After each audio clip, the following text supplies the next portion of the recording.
La semaine dernière, j'ai pris le train. C'est pas fréquent ce qui me concerne, mais c'est toujours une aventure.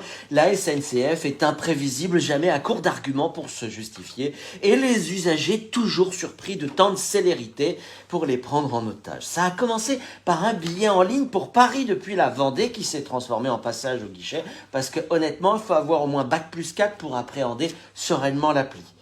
Ça partait mal, je me suis trompé de 24 heures. Bim, dans le portefeuille, un Nantes-Paris perdu.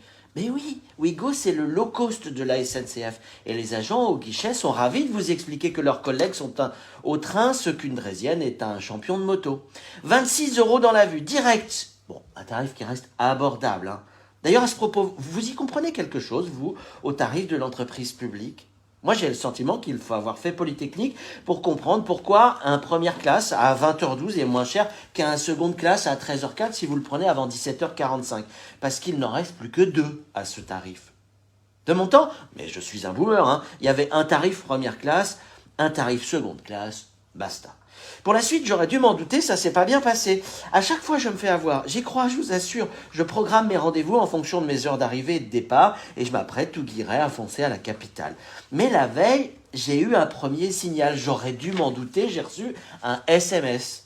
Votre train à destination de Nantes est supprimé en raison de l'indisponibilité d'un matériel. La bonne blague. Échange sans frais ou remboursement avant départ, etc., etc.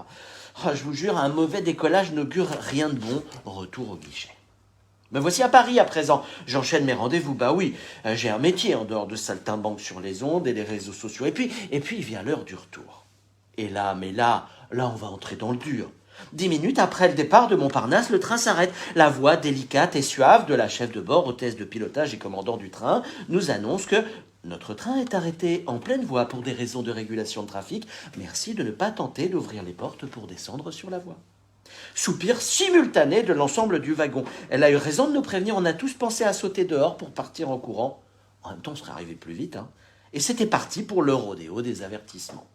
Notre train repart avec un retard approximatif de 15 minutes. Plus loin, notre train arrivera avec un retard finalement de 28 minutes. Et puis le Graal, enfin, l'annonce des correspondances. J'avoue que j'ai eu pitié de la speakerine maîtresse de bord serveuse de plats congelés qui, elle, au moins, a fait l'ENA pour que sa langue ne fourche pas.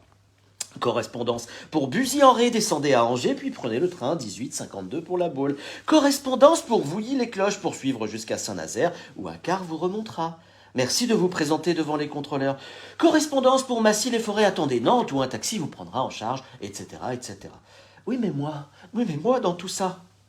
Eh ben voilà, correspondance pour La Roche-sur-Yon, vous prendrez finalement le TGV de 21h05. Ah bah chouette, je devais arriver à 20h50 à la maison. Attendez, c'est pas fini parce que la voix de la raison ferroviaire a juste omis un tout petit détail, auquel il ne reste certainement. Allez, je lui en fais crédit, grand seigneur que je suis. Le dit train avait lui-même 15 minutes de retard. Un contrôleur qui avait fait centrale, sans doute. Au final, je suis arrivé après 22 heures chez moi, fourbu de colère intérieure, à peu près 1h20 perdu.